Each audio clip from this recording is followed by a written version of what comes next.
kemerdekaan, Bapak Ibu, kemerdekaan itulah melepaskan kita, amin saudara, dari segala bentuk perbudakan, saudara. Dari segala bentuk perbudakan yang menekan, saudara. Ya, yang menekan apa? Fisik kita, jiwa kita, dan roh kita. Jadi saudara, manusia terdiri dari 3 komponen, amin saudara. Katakan tubuh, jiwa, dan roh. Dan itu yang dibelenggu oleh setan selama ini, saudara. Yaitu tubuh kita, jiwa kita, dan roh kita, saudara. Nah, sekarang dengan karya Kristus, Bapak Ibu, ya, yang dikerjakan setan itu waktu kita, saudara, berjatuh dalam dosa, maka fisik kita dia rusak, jiwa kita dia rusak, kemudian roh kita dia rusak, saudara. Nah, tetapi saudara, dengan kematian Kristus di atas kayu salib, Bapak Ibu, maka apa yang dikerjakan, saudara? Mari kita buka Roma 5 ayat 8, saudara. Mari buka Roma 5 ayat 8, baca sama-sama yuk.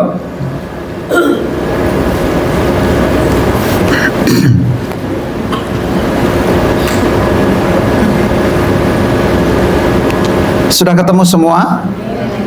Roma 5, sebentar, Roma 5 ayat 8, ya.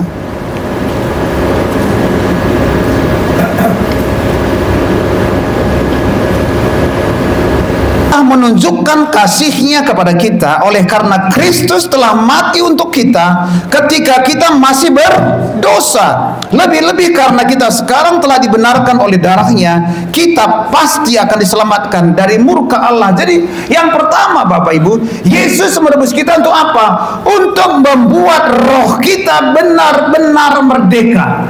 Dan kita memiliki kepastian untuk masuk sorga. Kematian Kristus, saudara, itu membuat benar-benar roh kita mengalami kemerdekaan, katakan amin, dan memberi jaminan, katakan jaminan. Untuk apa? Masuk ke dalam surga. Amin.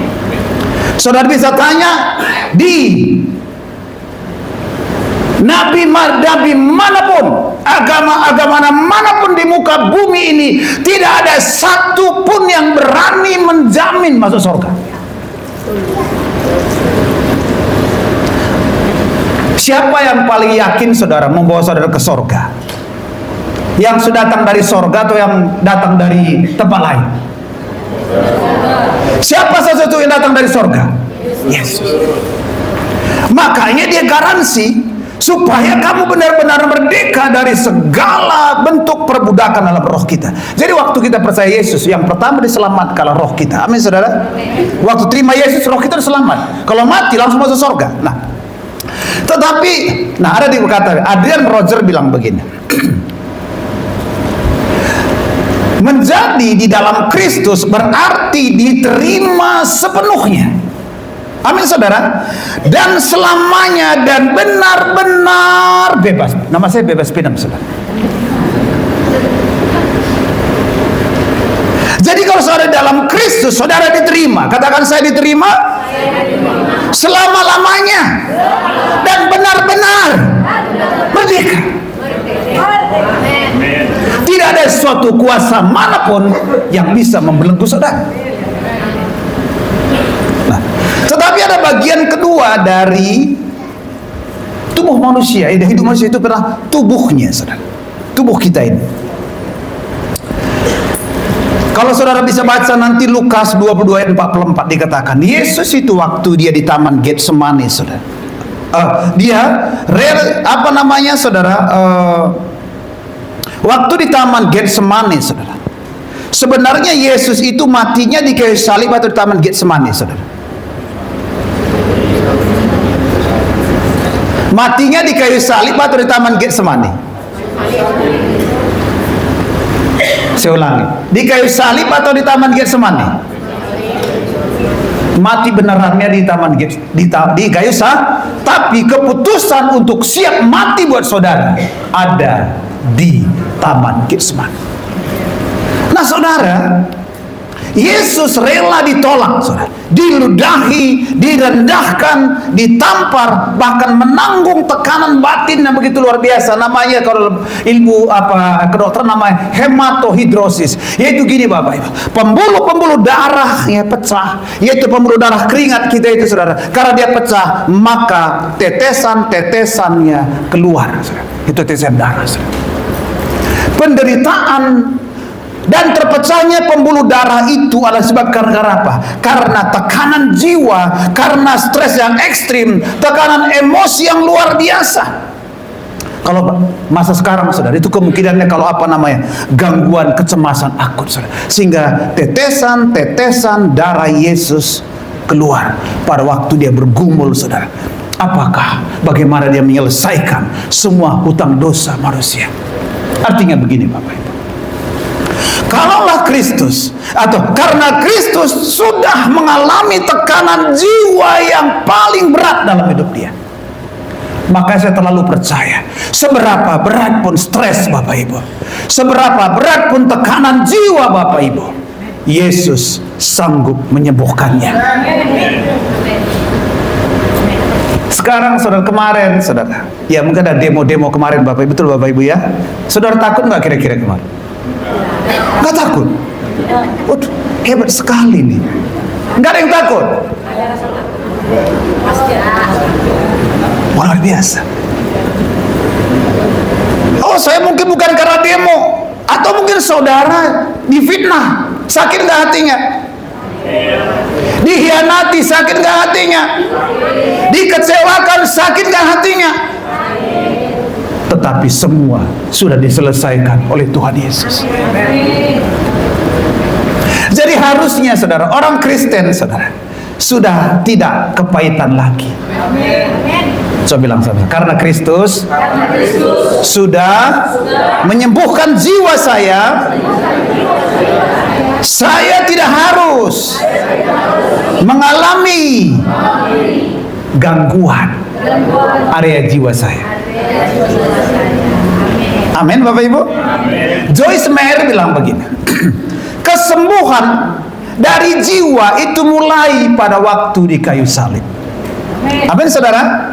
Di mana Yesus menanggung semua rasa malu kita, penolakan kita, kehancuran kita, dia tanggung di kayu salib.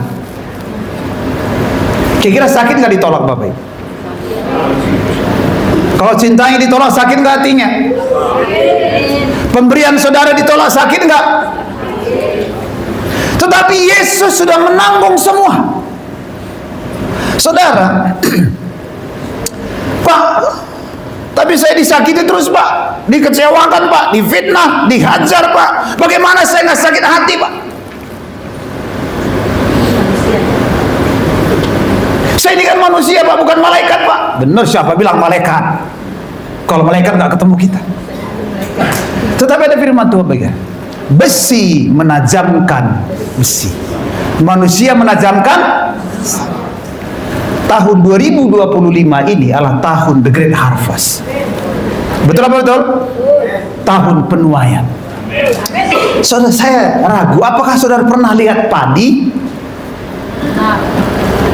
Karena saudara orang kota semuanya, pernah lihat padi enggak? Untuk motong padi perlu sabit enggak? Perlu apa enggak? Sabitnya supaya tajam, kira-kira perlu diasah atau enggak? Siapa yang pengen nuai tahun ini? Semua kita mau. Semua pengen nuai? Berarti sabitmu harus tajam. Coba bilang sama, kalau saya mau menuai, sabit saya harus tajam. Amin. Berarti kalau saudara sedang dikecewakan orang lain, sedang dihajar orang lain, sedang difitnah orang lain, katakan saya sedang dipertajam. Kayak kurang rela ini.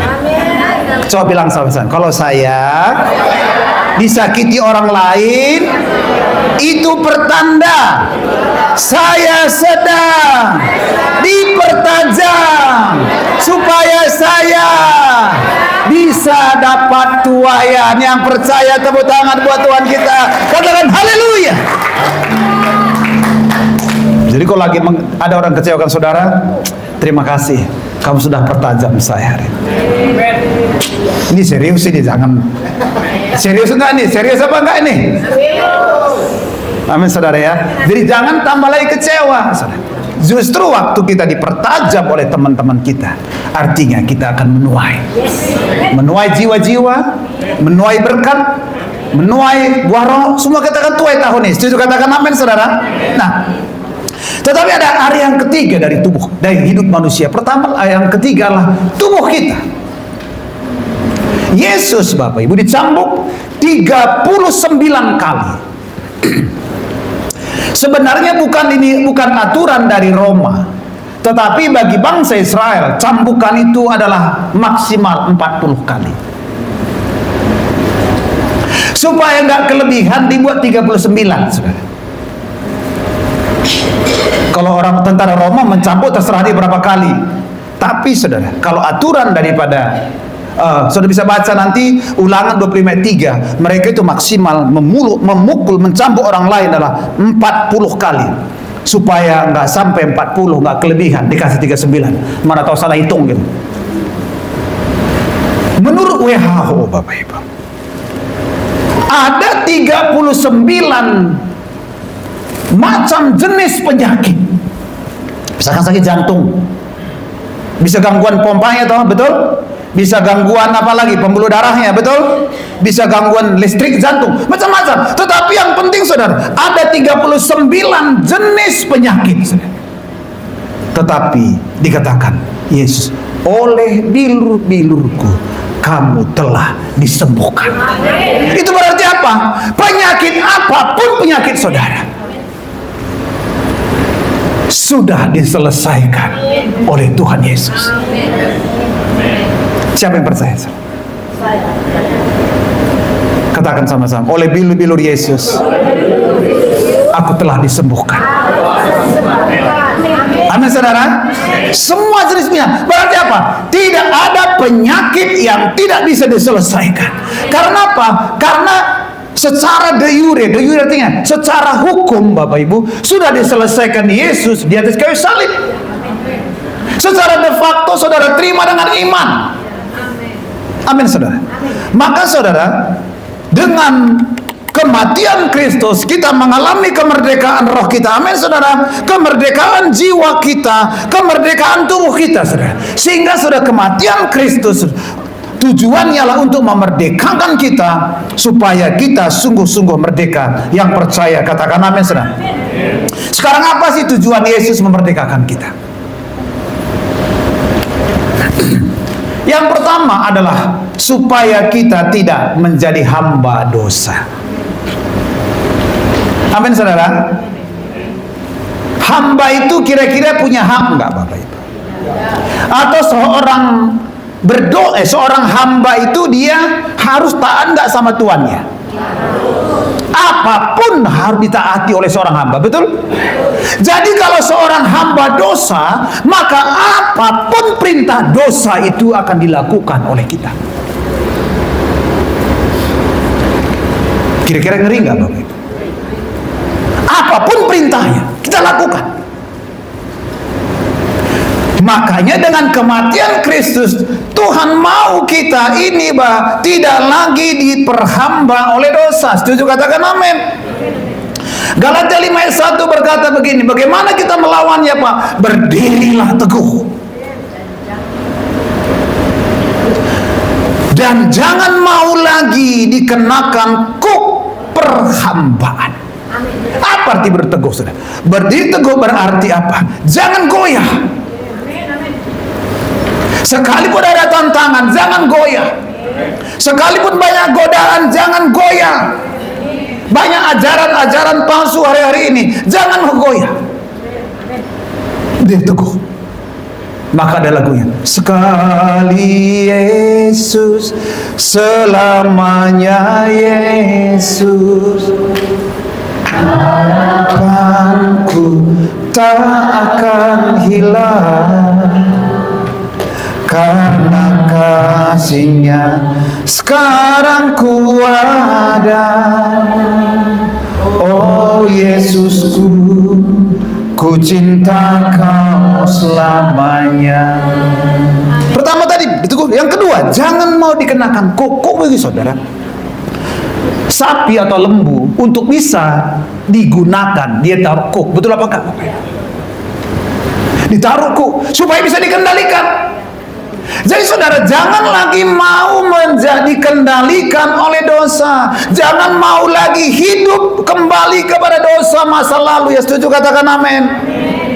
Sekalipun banyak tantangan, banyak godaan, saudara, tetaplah berdiri teguh. Jangan mau lagi, jangan izinkan hidup saudara diperhamba oleh dosa. Katakan amin, saudara. Sebab dikatakan pada Yohanes 8 ayat 34, setiap orang yang berbuat dosa akan menjadi hamba dosa. Saya mau tanya, siapa sini hamba Tuhan di sini? Kita semuanya. Tinggi-tinggi tayang hamba Tuhan. Yang nggak angkat tangan hamba siapa ini? Coba bilang kan ternyata, coba bilang kanan kiri, ternyata kamu hamba Tuhan.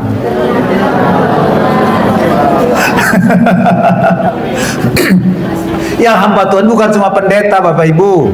Amin. Kan sering kali gini, Pak, perpanjang lagunya dulu Pak, hamba Tuhan belum datang. Padahal yang datang hamba Tuhan semua. Saudara, coba bilang, saya ini hamba Tuhan. Kamu juga hamba Tuhan. Amin, saudara. Nah, itu terjemahannya bagus. Pada Yohanes 8:35 versi JNB dibilang gini, seorang budak tidak tetap tinggal dalam keluarga, tetapi kalau anak selalu tinggal dalam keluarga. Jadi maksud keluarga ini keluarga Allah, Bapak Ibu. Jadi waktu saudara itu berdosa, sebenarnya saudara otomatis keluar dari keluarga Allah.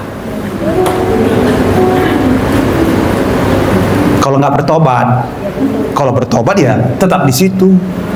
Amin, saudara.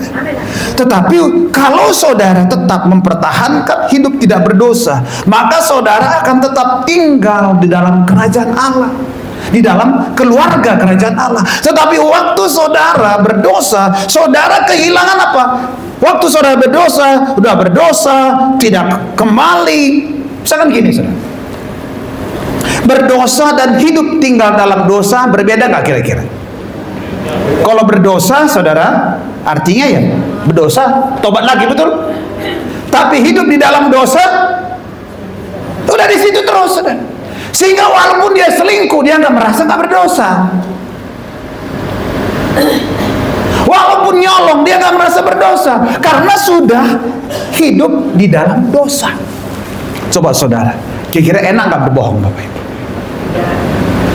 Ada nggak rasanya kok gak enak di hati kebohong? Betul apa enggak, Bapak Ibu? Karena saudara tidak terbiasa tinggal di dalam dosa. Jadi kalau selama saudara ada di dalam keluarga kerajaan Allah, maka saudara akan mengalami proteksi. Katakan amin. Mengalami yang namanya fasilitas kerajaan Allah. Saya ambil contoh begini. Pangeran Harry tahun 2020, saudara, itu keluarga kerajaan Inggris, dia memutuskan keluar dari keluarga kerajaan. Saya juga nggak tahu kenapa. Nanti kita tanya wawancara, saya nggak tahu kenapa dia keluar. Dia keluar, saudara. Pertanyaan saya, setelah dia keluar, kira-kira kerajaan masih punya tanggung jawab enggak memberikan fasilitas kepada dia? Kerajaan punya tanggung jawab nggak kira-kira melindungi dia? Sudah nggak lagi, saudara. Makanya gini, saudara, pastikan hidup saudara tetap tinggal sebagai keluarga kerajaan Allah. Maka saudara akan mengalami yang namanya perlindungan, saudara akan mengalami yang namanya fasilitas surga, saudara. Kalau saudara tinggal dalam kerajaan Allah, saudara itu bukan cuma terima gaji, tapi terima berkat. Apa sih bedanya gaji dengan berkat, Bapak Ibu? Kalau gaji tiap bulan, betul apa enggak? Kalau berkat, kapan kapan saja. Kalau saudara keluar dari keluarga kerajaan Allah, maka saudara cuma terima gaji tiap bulan. Kalau gajian itu senangnya cuma tanggal 1 doang ya, betul ya? Sehari doang ya Pak? Tanggal 3 mulai udah nggak senang. Tapi kalau saudara tinggal dalam kerajaan Allah, saudara bukan cuma terima gaji, tetapi terima berkat. Dan berkat Tuhan itu kapan saja datang saudara. Dan bahkan dikatakan Tuhan akan memerintahkan berkatnya kepada saudara.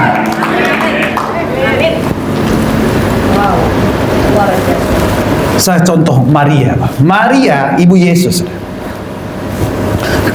Dia itu saudara adalah membawa Kristus. Betul apa enggak Bapak Ibu? Sejak masa muda dia membawa Kristus. Sejak dia masih anak gadis, saudara, sudah taruh Tuhan kandungan dalam dia, akhirnya melahirkan, saudara. Kemudian Bapak Ibu, waktu datang orang Majus, dibawa apa Bapak Ibu? Emas, perak, dan berapa orang Majusnya Bapak Ibu? Banyak Bapak Ibu. Sudah bisa bayangkan tinggal di luar negeri mahal nggak biayanya?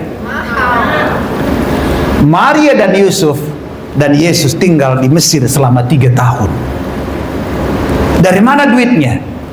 Dari orang Majus yang datang dari timur. Amin saudara.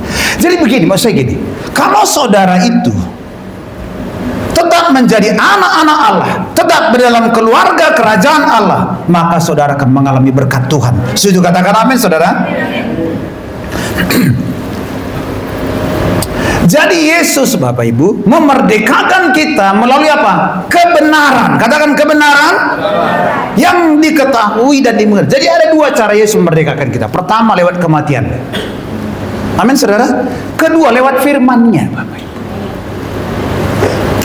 Kemerdekaan kita pertama adalah pada waktu kita terima Yesus sebagai juru selamat kita. Amin saudara. Kemerdekaan kita yang kedua yang terus menuju kita harus maintain ketika kita melakukan firman-Nya. Firman Tuhan berkata, kalau kamu mengetahui firman, firman itu akan memerdekakan kamu.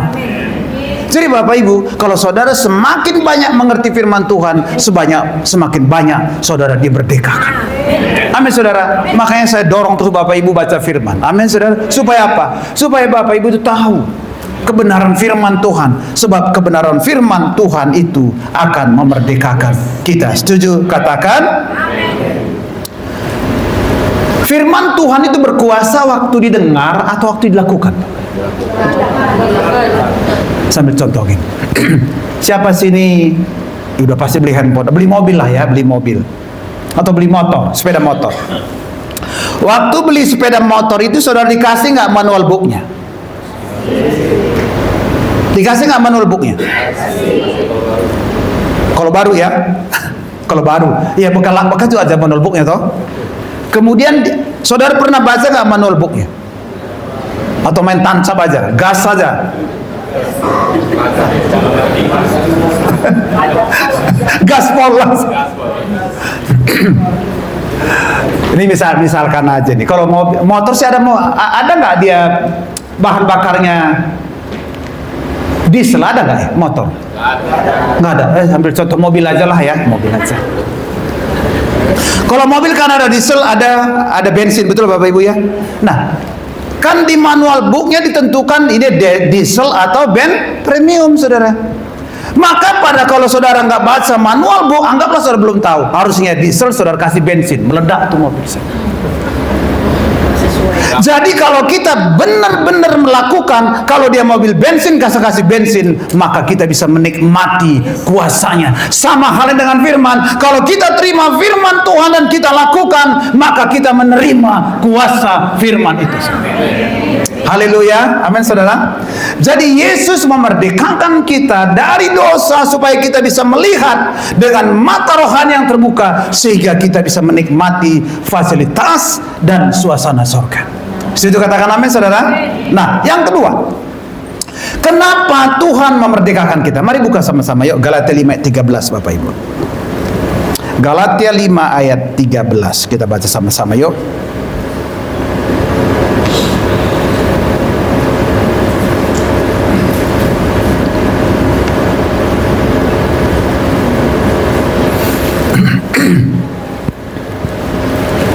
Sudah ketemu, katakan amin.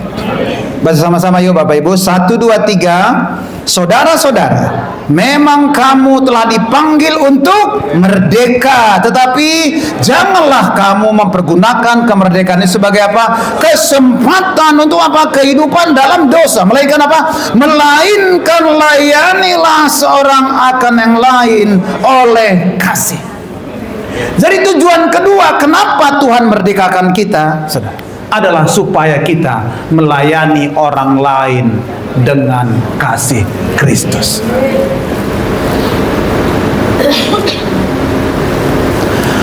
Ada sebuah kisah begini.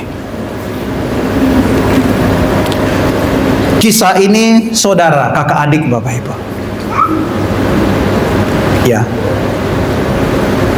Karena persoalan warisan, akhirnya anak kedua kakak adik ini bertengkar. Maka kakaknya saudara, dia bangun tembok di rumahnya. Mereka jauh-jauhan tinggal. Tetapi adiknya itu membangun jembatan terus menuju ke arah rumah kakaknya. Tetapi kakaknya terus membangun tembok yang setinggi-tingginya, saudara. Sampai suatu kejadian terjadi. Kakaknya mengalami musibah. Temboknya itu hancur semua. Dan adiknya itu punya jembatan untuk datang ke rumahnya. Bapak dikasih Tuhan, bangunlah jembatan kepada semua orang. Katakan amin. Jangan putuskan jembatan ke orang lain. Jangan putuskan hubungan silaturahmi dengan orang lain. Amin saudara. Jangan putuskan jembatan, tapi bangunlah jembatan kepada semua orang, supaya saudara bisa melayani dia, supaya saudara bisa menyelamatkan dia. Maka Yesus, saudara, menjadi sahabat orang berdosa. Betul Bapak Ibu?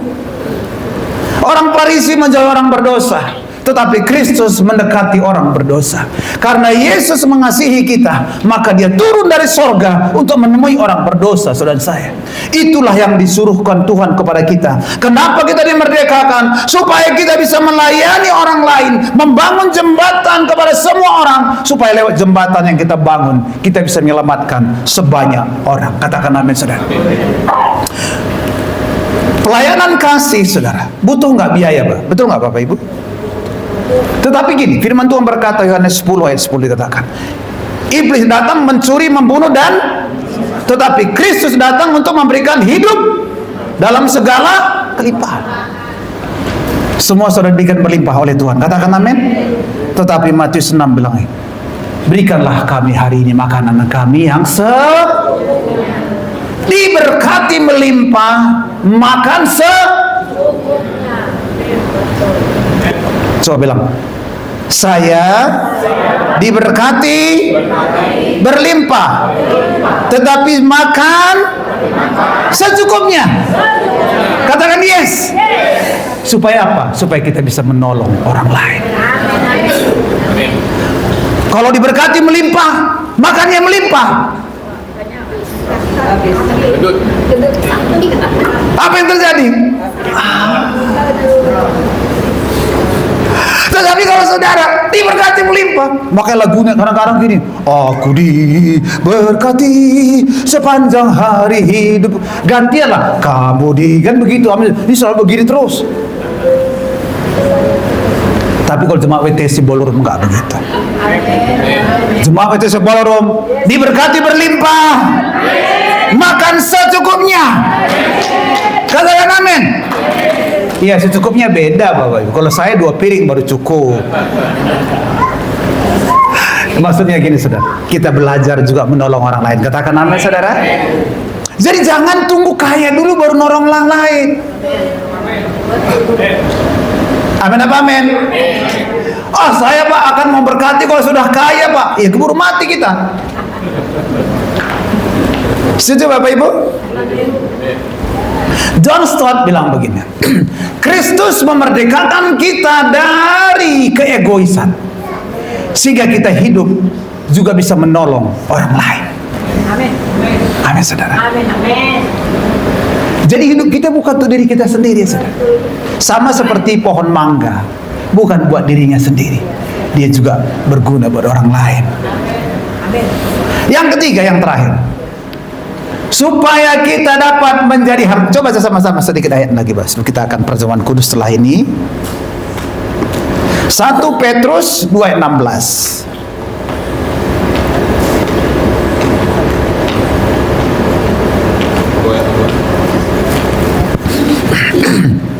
Sudah ketemu semua? Sama baca sama-sama yuk. Hiduplah sebagai orang merdeka, dan bukan seperti mereka yang menyalahgunakan kemerdekaan itu untuk menyelubungi kejahatan mereka. Tetapi apa? Hiduplah sebagai hamba Tuhan, hamba Allah. Amin, saudara. Jadi kita dimerdekakan, tujuannya rupanya supaya menjadi hamba Allah. Amin. Pertama, tujuan tadi supaya jangan menjadi hamba dosa, saudara. Amin, saudara. Kemudian yang terakhir, jangan kalau tidak hamba dosa berarti menjadi hamba Tuhan. Siapa hamba Tuhan di sini? Kita semua hamba Tuhan. Amin, saudara. Hudson Taylor bilang begini, kita dilepaskan dari kuasa dosa, ya, supaya kita juga bisa bersukacita untuk melayani orang lain, saudara. Sebab hamba itu melayani. Amin, saudara. Hamba itu melayani.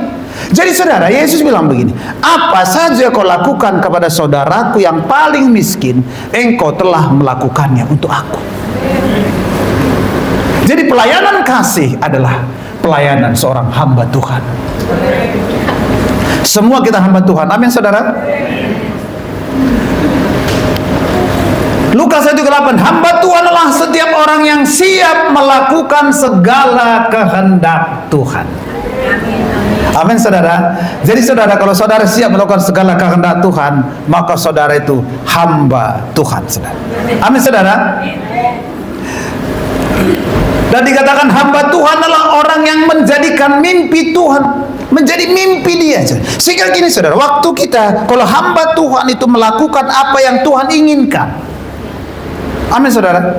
Apa yang Tuhan inginkan. Makanya saudara, gereja kita ini sering kali gini, saudara, kita tidak pernah banyak program-program kalau di WTC dari yang dulu. Soalnya saya dari dulu ada di WTC ini, saudara. Kita nggak banyak program, tetapi kita cuma apa yang menjadi kerinduan Tuhan kita kerjakan sama-sama. Amin, saudara. Kalau kita kerjakan apa yang jadi kehendak Tuhan, menjadi mimpinya Tuhan, maka Tuhan pasti tolong hidup kita. Makanya kalau saudara terima visi dari Tuhan, jangan takut. Amin. Kalau Tuhan yang memberikan perintah buat saudara, saudara itu hamba, lakukan saja. Sebab seperti saya ini kan, saudara punya rumah ART di rumah. Kira-kira menurut saudara kalau nggak ada, misalkan saya bilang, Neng belikan telur, nggak ada Pak, kira-kira saya kasih duit nggak? Nih duit beli telur. Karena dia hamba atau ART. Kalau kita hamba Tuhan, kalau Tuhan berikan perintah buat saudara, impian Tuhan berikan buat kita, percayalah saudara, dia pasti menyediakan segala sesuatu. Amin, saudara. Mari saudara menuju ke depan semua.